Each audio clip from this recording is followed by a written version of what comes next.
Hello, fourth graders. This is Miss Kay, and we are starting our brand new unit today. We're on Unit 8, which is called Treasure Island. So we're going to be reading this story a little bit every day, and we're going to start with Chapter 1. So here is your vocab for Chapter 1, which is called The Old Seadog and the Black Spot. So a squire is a noun, and that is an English gentleman who owns a large estate or piece of land.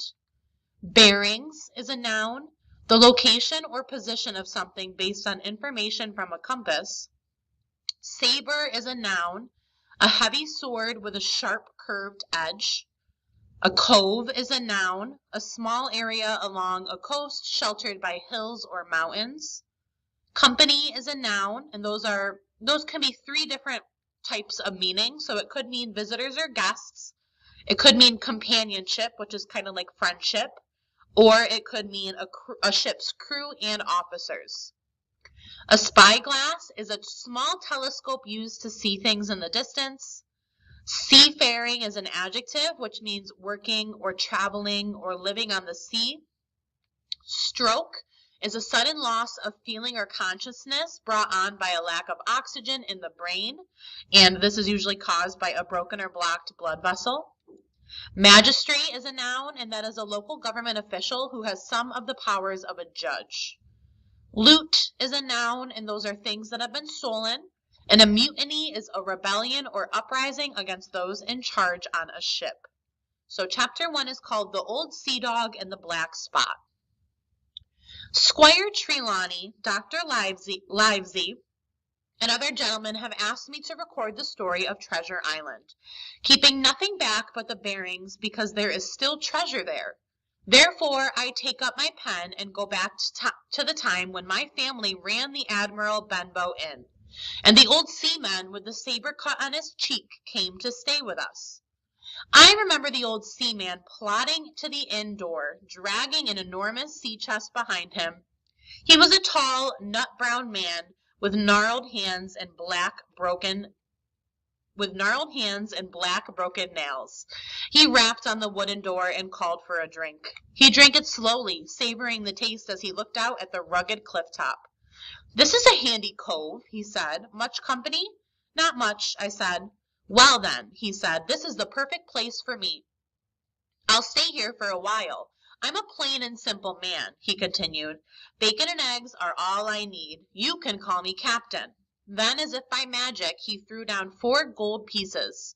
"Tell me when I've worked through that," he said, looking fierce. During the daytime, in sunshine or in driving rain, the old captain hung around the cove, keeping watch with a brass spyglass. In the evenings, he sat beside a roaring fire. We soon learned to let him be, lost as he was in his own private thoughts. Every day he would ask if any seafaring men had gone by on the road. At first we thought he wanted company of his own kind, but we eventually realized he wanted to avoid them. It wasn't long before I understood the reason for this odd behavior. He took me aside one day and promised me a penny on the first of every month if I would keep my eyes peeled for a seafaring man with one leg. "Let me know the moment he appears," he growled. How the man with one leg haunted my dreams. On nights when the wind shook the house and the surf roared in the cove, I would see him in 1,000 forms. Sometimes his leg would be cut off at the knee. Sometimes it would be cut off at the thigh. In my nightmares, the man with one leg chased me, calling out my name and hopping along on his good leg. He was always just a matter of inches behind me. I paid pretty dear for my monthly penny in the shape of those terrible dreams. Often in the evenings, the old captain would sing a wild sea song and force the inn guests to sing the chorus. On these occasions, it seemed as if the house was quaking as the words echoed within its walls. The old seaman's stories about bloodthirsty pirates, ferocious storms at sea, and wild deeds on the Spanish Main terrified our guests. He must have lived among some of the most wicked men ever to sail the seas. He stayed for several months and never offered us any further payment. Whenever my father mentioned his bill, the captain would raise his voice and stare ominously at him until he retreated. I am sure the terror in which my father lived greatly hastened his death. One morning, while the captain was out walking and taking in the salty sea air, another seafaring man arrived. I was setting the breakfast table when the door opened and the man stepped in. He was a pale, rascally-looking creature, and I noticed he was missing 2 fingers. "Is this here a table for my mate Bill?" he asked, pointing to a table that had indeed been set for our secretive guest. It was not a straightforward question, but he uttered those words with more than a hint of sarcasm. I told him the table was for a man who called himself the captain. "Has he got a nasty scar on one cheek?" he inquired. "Yes," I replied. "Well, that would be my mate Bill. Is he here?" he continued. "He's out taking a stroll," I explained. The stranger announced that he would wait for his mate to return. Then he stood inside the door, peering out like a hungry cat waiting for a mouse. After a while, the captain strode in. "Bill!" shouted the stranger. The captain spun around. He had the look of a man who had seen a ghost. "Black Dog!" he gasped. "And anyone else?" returned the other. "Black Dog's come to see his old shipmate, Billy Bones."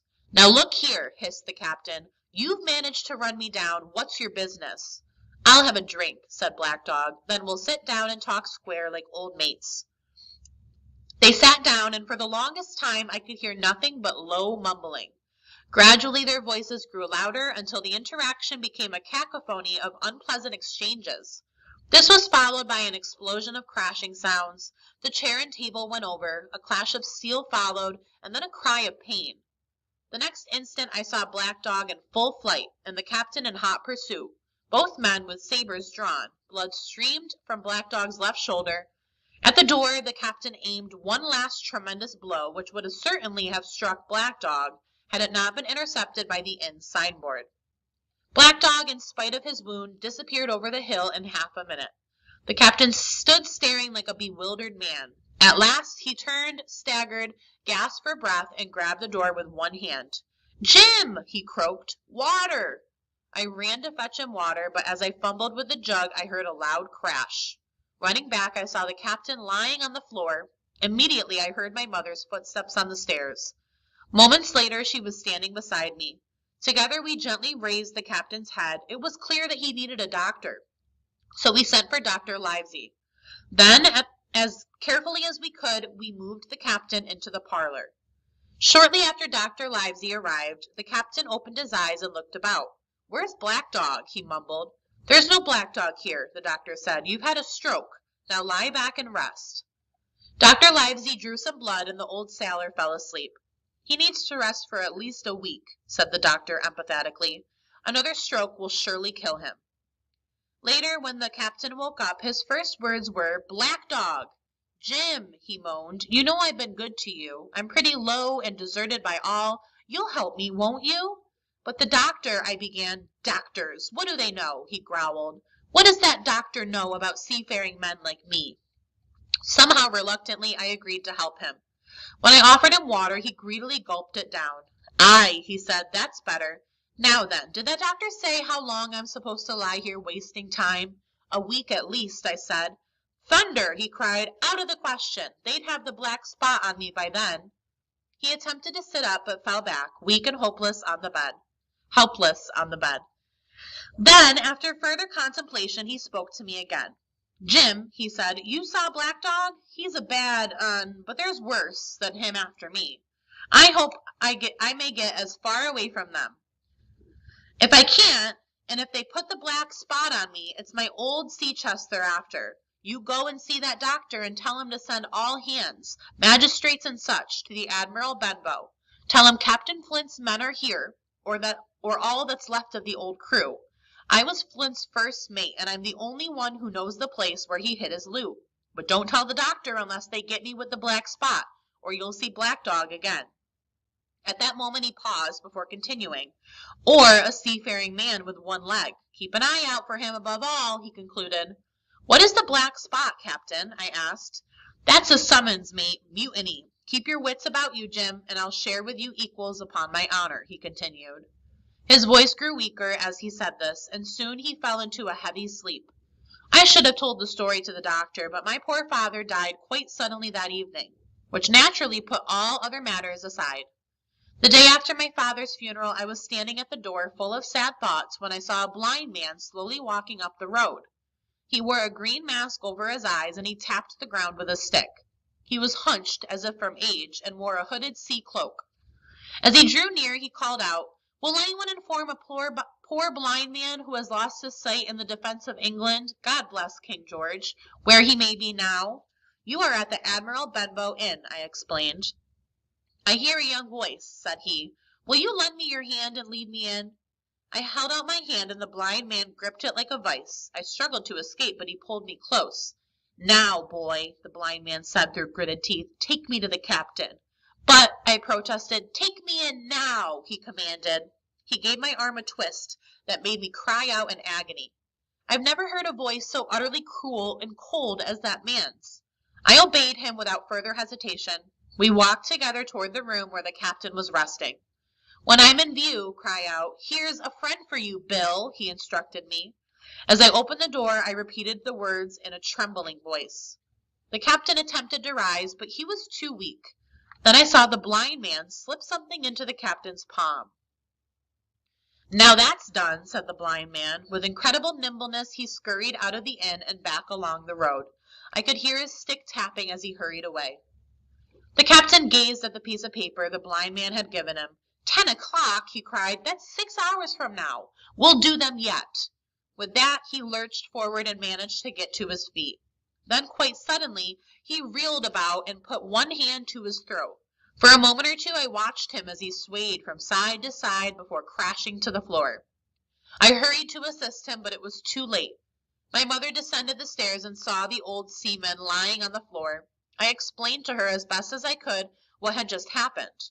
After much discussion, we decided we should open the captain's sea chest and take the money he owed us. First, we had to retrieve the key from the captain. The captain lay on his back with his eyes open and one arm outstretched. By his hand was the slip of paper marked with the anticipated black spot. Scrawled on it was the message, "You have till 10 tonight." I searched the dead man's pockets, but could not discover the key to the chest. "Perhaps it's around his neck," suggested my mother anxiously. I opened up his shirt, and there it was, hanging from a piece of string. I cut the string with the old captain's knife, and then my mother and I raced upstairs, intent upon opening the captain's sea chest. All right, so you have 9 questions for reading, and then we're going to head over to skills. So you can pause me and then press play again once you are ready for skills. So first we're going to do some word work. So in this chapter you read, "During the daytime, in sunshine or in driving rain, the old captain hung round the cove, keeping watch with the brass sea glass." So this word here, driving, means violent or having great force or speed. So it's in the driving rain. What part of speech is that? Is that a noun, person, place, or thing? An adjective, a describing word? A verb, an action word? Or an adverb which describes an action? And then you're going to do some work with those 3 meanings. So meaning 1 means violent or having great speed, which is how it was used in this sentence here. Meaning 2 means operating a vehicle, like actually driving a vehicle. And meaning 3 means causing a particular reaction or emotional response. So you're going to read 2, 3, 4, 5, 6, and you're going to pick which definition of driving is being used in that sentence. And then lastly, I want you to go back to the chapter. Remember, it's all here under our reading. And I want you to give me 3 details about Billy Bones, about Black Dog, and about Jim Hawkins. It can be any detail about their appearance, about how they are as a person, about what they do for a living. As long as it came from the text, then you are good to go. Make sure that you choose 3 for each character. And that is it for today. Have a wonderful rest of your day. I will see you all next time. Goodbye, Adams.